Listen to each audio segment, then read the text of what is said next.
أعوذ بالله السميع العليم من الشيطان الرجيم بسم الله الرحمن الرحيم وصلى الله على سيدنا ومولانا وحبيبنا محمد صلى الله عليه وسلم على آله وأصحابه أجمعين رب اشرح لي صدري ويسر لي أمري واحلل عقدة من لساني يفقه قولي. Aujourd'hui, je voudrais bien apporter des éclaircissements au sujet de certains hadiths considérés par les wahhabites comme étant faibles ou parfois complètement rejetés par donc leur méthodologie qui repose sur généralement la chaîne de transmission et parfois ils utilisent le raisonnement en essayant de mettre en quelque sorte le hadith dans le cadre de la charia islamique et donc ils voient parfois que globalement, généralement, le hadith par exemple ne concorde pas tout à fait à l'esprit de la charia islamique ou à l'islam.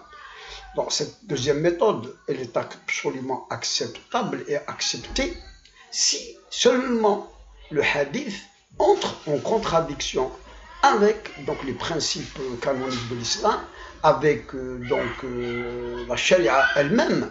Mais si jamais le hadith, par exemple, ne contredit pas ça, les grandes lignes, les grandes lois, l'islam lui-même, etc., il n'y a pas de problème. Parce que le raisonnement, je tiens à le dire ici, ne suffit pas parfois pour trancher sur la véracité, l'authenticité d'un hadith, et de même que la chaîne de transmission, même s'il a été coupé par exemple, etc., ne suffit pas pour le rendre faible aussi ou l'affaiblir. Dans ce sens justement, je voudrais aujourd'hui parler du rejet et de l'affaiblissement du hadith de Ibn Mas'ud radiyallahu anhu concernant Surat Al-Waqi'a. Les wahhabites ont considéré le hadith de Ibn Mas'ud radiyallahu anhu الذي رواه عن نبيه عن الرسول سيدنا محمد صلى الله عليه وسلم الذي قال فيه قال رسول الله صلى الله عليه وسلم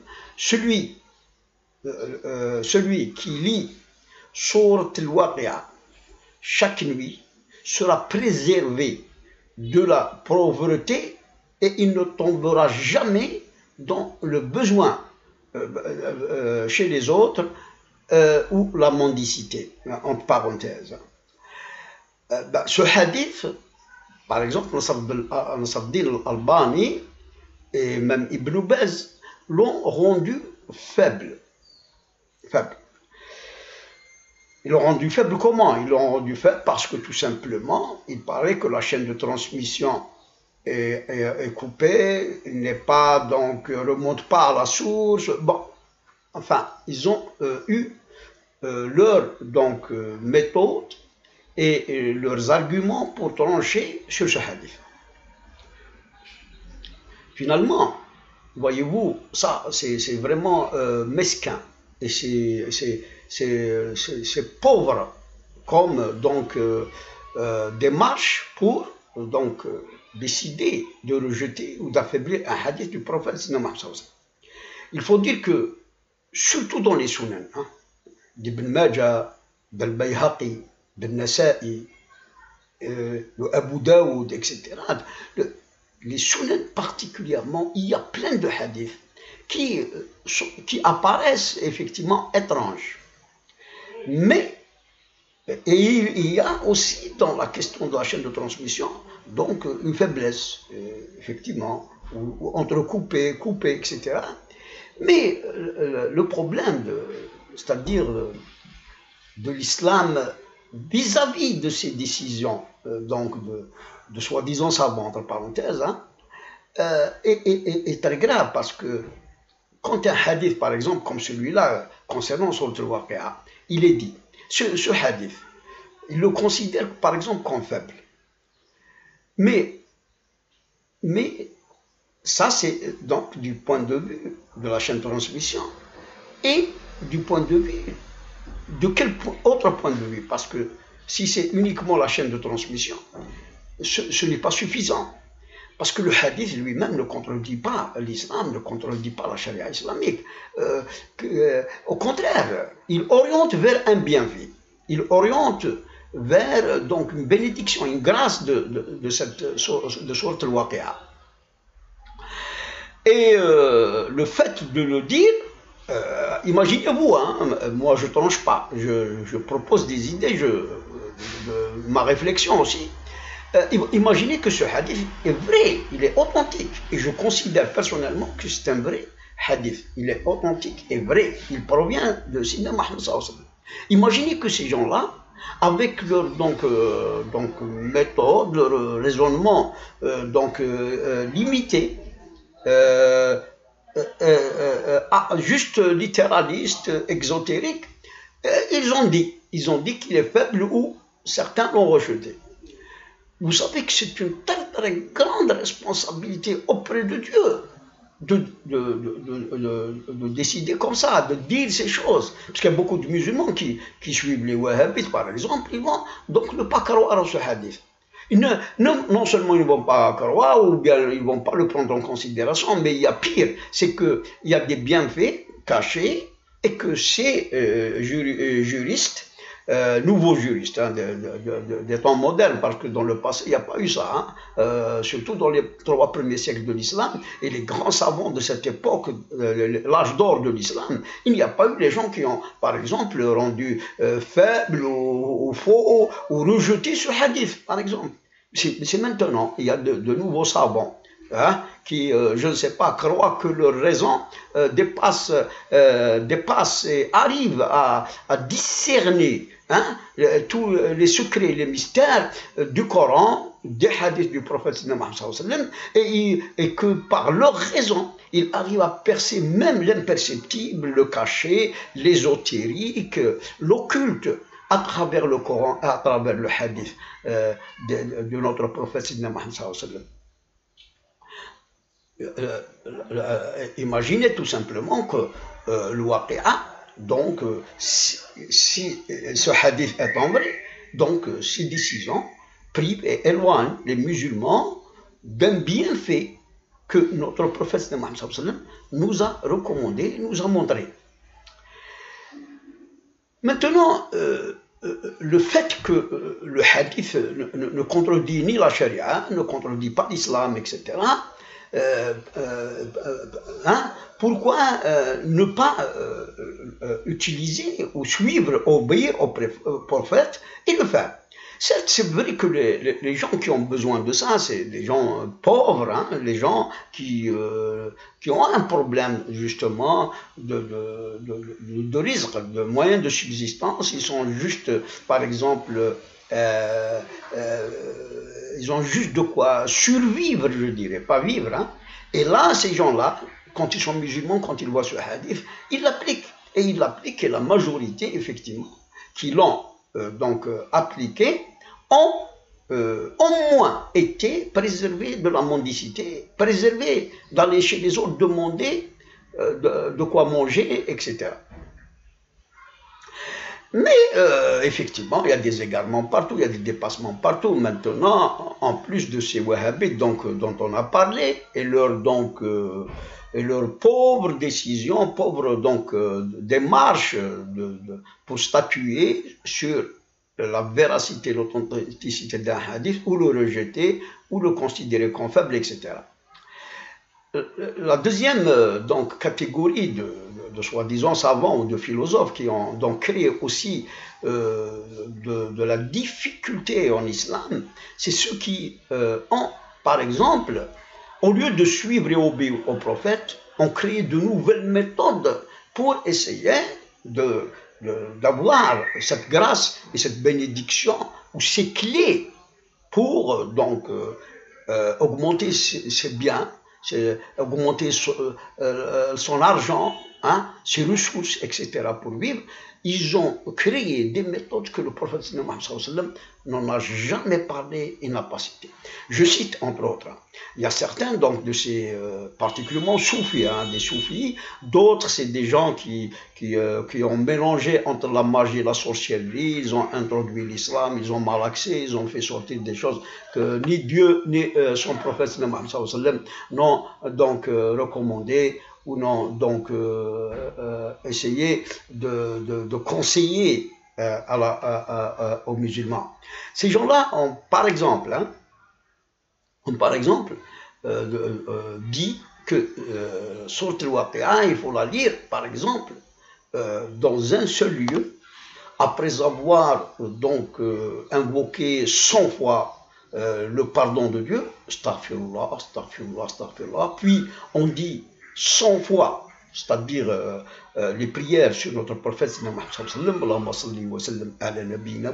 fois, puis on lit dans ce lieu où personne ne nous voit, en étant donc orienté vers la Qibla, on lit 7 fois d'affilée sur al-Waqi'a.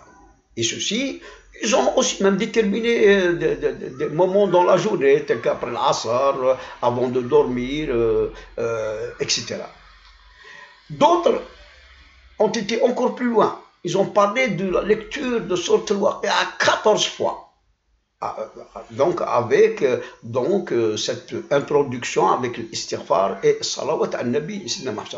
D'autres, ils ont été encore plus loin. Ils ont dit qu'il faut la lire 41 fois.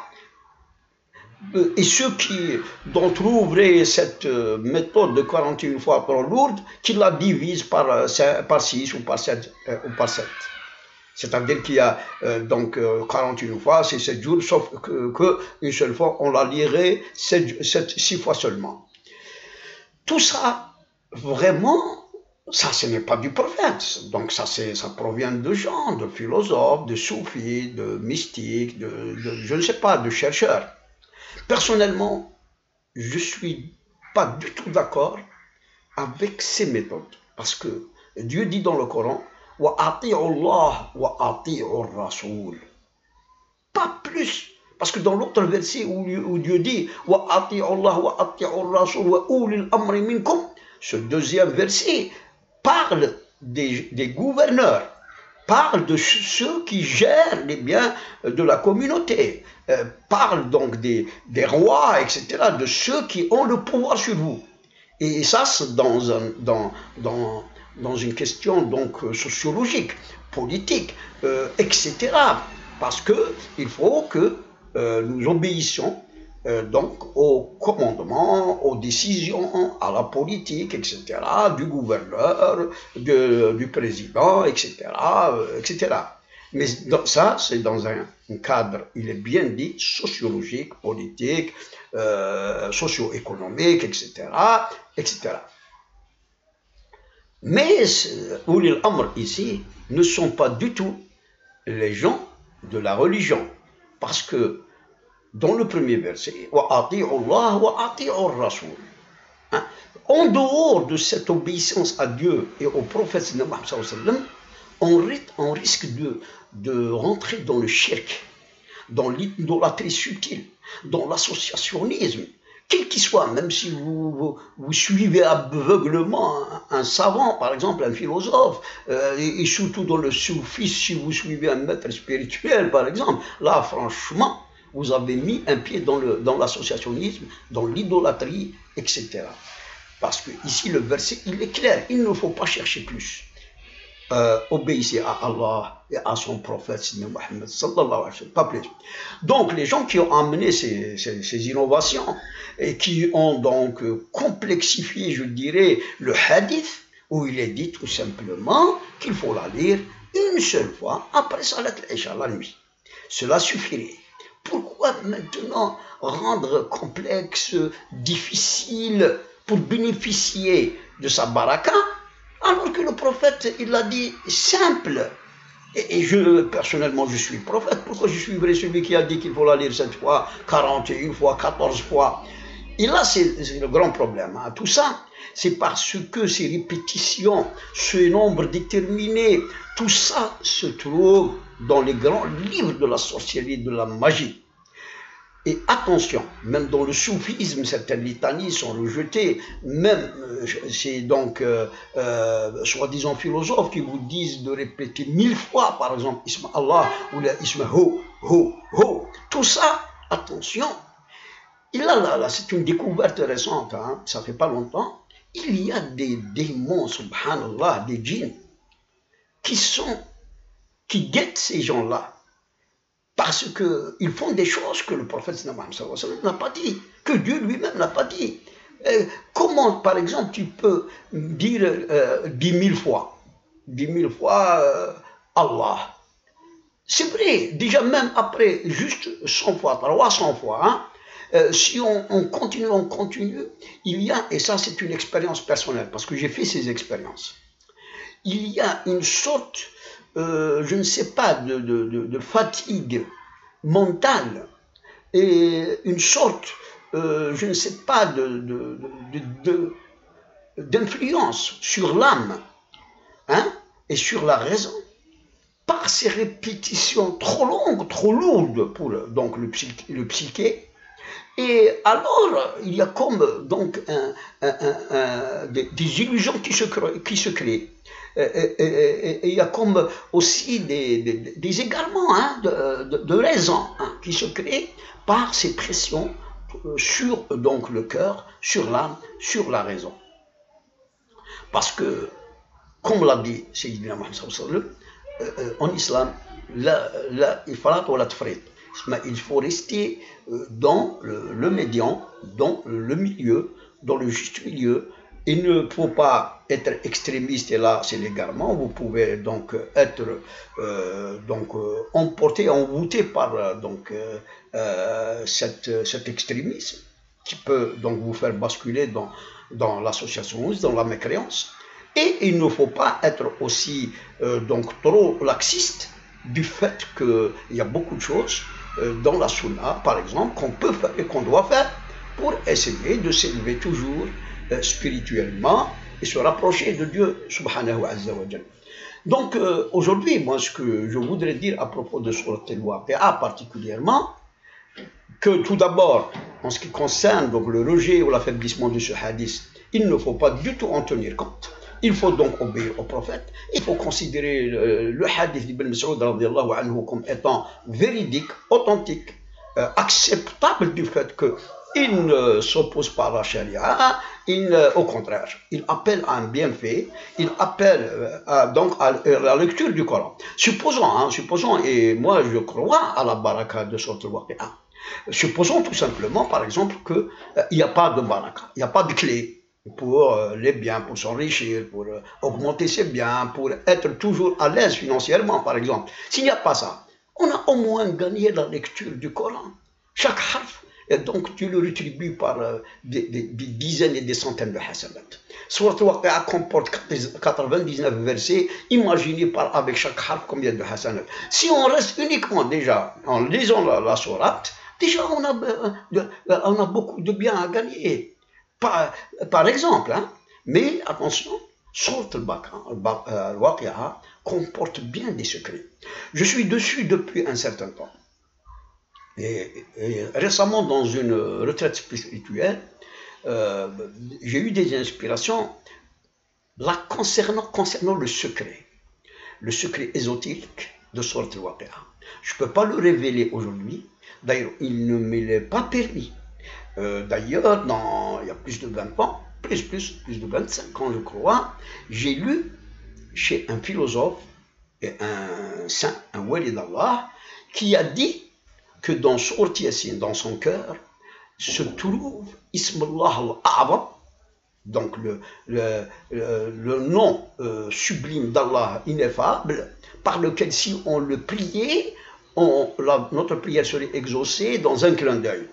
Et qu'il a donné le nombre de lettres, je crois qu'il se compose de 16 lettres, qu'il faut extraire du cœur de Surat Yasin. À l'époque, ça fait très longtemps, j'ai essayé c'est-à-dire de l'extraire, de le former par ces lettres au cœur de ça. Je ne suis pas arrivé. Mais l'enseignement de cette proposition, hein, c'est que c'est que lui, il a sûrement reçu de Dieu Azza wa Jal que, par exemple, ou d'un ange d'inspiration, par exemple, qui n'a pas révélé le secret. Et il a donné juste une orientation. Et cette orientation, si le croyant, le serviteur pieux la suit et la cherche, si Dieu le veut, il pourrait arriver donc à former ce nom sublime d'Allah, l'A'zam. Voyez-vous, il ne faut jamais se précipiter à affaiblir ou rejeter un hadith. Il y a tellement de choses ésotériques, cachées, occultes dans le Coran et dans la Sunna qui, franchement, révèlent des choses merveilleuses, des clés de pouvoir même sur les systèmes, sur les êtres, sur les créatures. Il révèle aussi des grâces, des mystères, etc., avec lesquels on pourrait peut-être même, comme l'a dit Dieu dans le Coran, ولو هذا القرآن سيلت به الجبال أو قطعت به الأرض أو كلم بها الموتى. Et ceci, c'est possible. Il l'a dit dans un sens allusif, mais réellement, si on arrivait en profondeur, si on arrivait à décrypter les mystères, les secrets,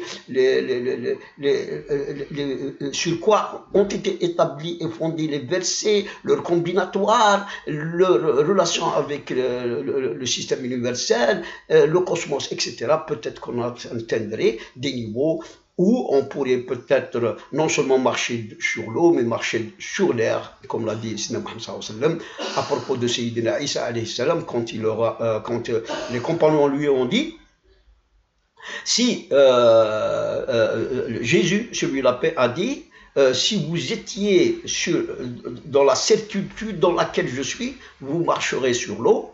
Et Sayyidina Muhammad sallallahu alayhi wa sallam a dit, si il était encore plus certain et dans une certitude beaucoup plus grande, il marcherait sur l'air. Voilà ce que je voulais dire. De toute façon, je voudrais dire que donc le hadith de Ibn Mas'ud, radiyallahu anhu, est un hadith véridique, authentique.